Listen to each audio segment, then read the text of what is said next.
خدایا بخون که الله تعالی نامه سلامونه نیکی هیچ خدای که طول وجود صحتمند باشیم. ایمچ ناریم او اواری از خشیر دی خواک چیزی که شو چکریم به بل سخن داریم. کابل خار برنامه ایسی تراغلیو چه تجربیات رکشو نمایندگی دام. از ما شاید اگر رکشی هم ولای دی زیتیم. دین نمایندگی تراغلیو چیرت چیدلتام دو رکشی جوړوي او دو رکشی د کوم کال نه کی چې د رکشی راوړل کړي افغانستان ته اوس مو کی چې دلته فعالیت لري. معلومات د استاد څخه هم معلوم او دلته ټول انجینران چې د افغانان دي نو تاسو نن گزارش تا یو د رکشو د جوړولو څخه چې څومره وخت نیسیم او کوم مراحل مخې ته ځي او رکشه جوړه شي او سر ته ورسیږي نو تر پای ما ثبت شي.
بیا هم خراغلاس ګران دوستانو د نمایندګۍ دفتر کې او انجینر سره موږ سره ټول معلومات دوی څخه اخلو چې د څو انجینرانو کار کوي همدا رقم دا یو رکشه چې دوی جوړې څو مراحل نیسي او په څومره وخت کې ورکشه تمامي.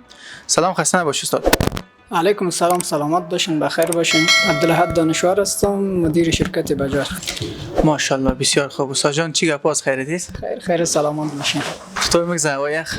والا خوب است فعلا دیگه، هوا خوب است. کاربارتون چطور است؟ والا کاربارم الحمدلله شکر خوب است. می باره کاربارتون یکم معلومات بده چه وقت میشه می نمایندگی بجاج اینجا شما فعال کردین؟ تقریبا ما این از 2016 کاربارش شروع کردیم دیگه. بیشتر 25 ولایت نمایندگی است فعلا که ما شما موجود اینجا هستیم. نمایندگی حسین خیل است کابل است. 25 نمایندگی در ولایت مختلف داریم. بله. خود شما از کدام ولایت هستین؟ خودم از ولایت کاپیسا هستم، ولسوالی نجرا. اینجا چند انجینر کار میکنه که شما؟ فعلا دیگه 3 انجینر کار میکنه. 3 انجینر ها. هر انجینر چه تجربه داره؟ دیگه یا نه مدت 5 سال 6 سال تجربه کاری دارم. پرزای رکشا از کجا وارد میکنه؟ رکشا به طور پرزه از خود هندوستان می محتاج بسته‌بندی در صنعت شهر هرات است که شرکت صنعتیش است که افغان سوناتا کمپانی است. از اینجا محتاج بسته‌بندی میشه ماشیناشان.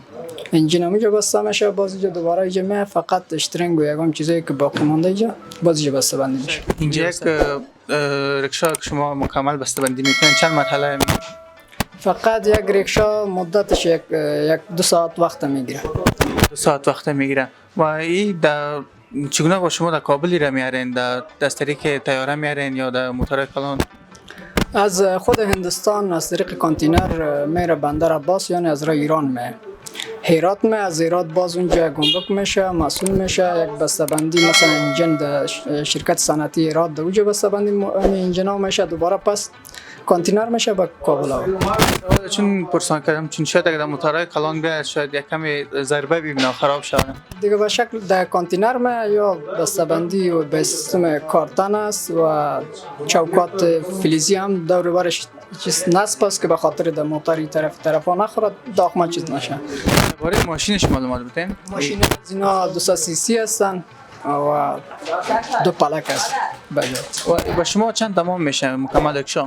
این خب به طور پرزه ما دیگه تقریبا تا گمرکی و محصول پول ازی بس دقیق معلومات نداریم که چقدر تمام میشه. خب فعلا در فروش ما 2800 به فروش میرسیم. به فروش میرسانیم. خب باز چند شیرینی میگیریم؟ شیرینی دیگه او شاگرد است دیگه، شاگردانی خود میگیرن. یک 200 500 400 هر کس توان خود هر که شیرینی شاگردا را داد میده. در کابل چند نمایندگی داریم؟ در کابل بیشتر است فعلا دیگه 3 نمایندگی است رسمی. 3 نمایندگی. باز مجموعاً چند انجینر هستن؟ مجموعاً در هر نمایندگی 2 3 انجینر. 2 3 انجینر کلش دیگه تجربه کاری دارن. کلش تجربه کاری داره. تنها رکشا میسازن یا دیگه موتورسیکل و دیگه موتورسیکل چارتر از هم میسازن؟ دیگه فعلا از ما همین شرکت بجاج هم موتورسیکلش داره، یعنی دوچرخه هم سه چرخه، یعنی رکشاهای ضبط که است. درباره موتورسیکل ها یکم معلومات بدین. اونم شما اینجا جور میکنین باز وا چند مفروشه و مشتری از وا چه قسم هستن؟ شوق دارن بهش ندارن؟ ما در ضمن از که رکشاهاش از گفتیم پیشترم که موتورسیکلش هم از دوچرخه، یعنی بنام بوکسر است، این هم بجاج است. کمپانی بجاج 150 سی سی هستن دیگه. او هم به شکل پرزمه همینجا بسته‌بندی میشه که شما شاید در جریان باشین و بسته‌بندیش هم مشاهده کنین. درباره خود یکم معلومات بدین. چقدر تحصیل کردین، نوریسی کردین نکردین، چه کارهای دیگه پیش میبرین؟ ما در سال 1389 از مکتب فارغ شدیم. بعد از 89 دیگه باز ما آمدم در شرکت بجاج دیگه کارمند بالاخره در بخشا و کار کردیم. تنها در کابل نی که در ولایت هم رفتیم دیگه. بخش اداره و بخش ارزیابی خود شرکت ها را پیش میبرم. چند ولایت گشتین؟ فعلا یک 4 ولایتی که ما فعلا رفتیم، مثلا لوگر و پکتیا و خوست و طرفای هلمند، قندار و غزنی، جلال آباد. همین نمایندگی که ما داریم تا مزارم رفتیم. مردم کدام ولایت زیاد شوق داشتن به رکشا تا رکشا بخرن و غریبی کنن؟ فعلا دیگه درجه 1 ولایتی که بیشتر رکشا داره جلال آباد است. جلال آباد هستن؟ آدم میگه کابل هم نصف جلال آباد شده. بله بله، جلال آباد بیشتر رکشا است. یک سوال ما جواب ندادی، ریسی کردین؟ فعلا نه، مجرد است. چرا؟ خود دیگه فعلا دیگه آمادگی هم برش نداریم، خب مصروف کار و بار هستیم دیگه. هر وقت که خواست خدا بود. در آینده خب پلان داریم؟ بله.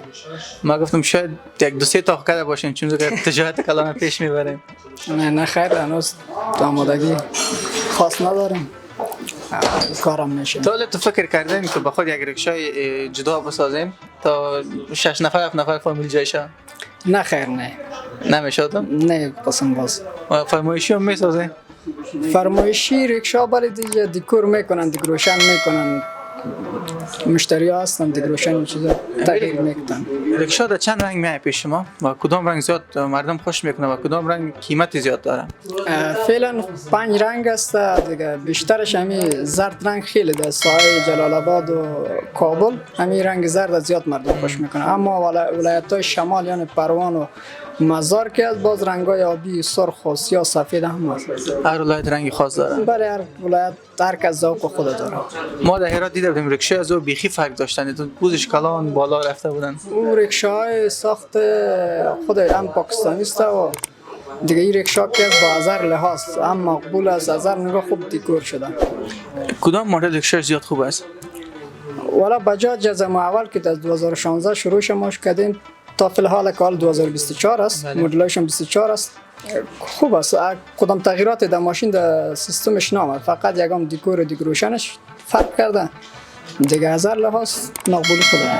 خب استاد محترم، اگر کدام مشکل ندارین و اجازهتون باشه میرم میبینم یک رکشا را چگونه میسازن و چه وقت میگیره. یک رکشا نو شما با ما بگیریم کمتر نو دیگه که از کارتون باز نشده باشه، اون امور با ما جور کنین.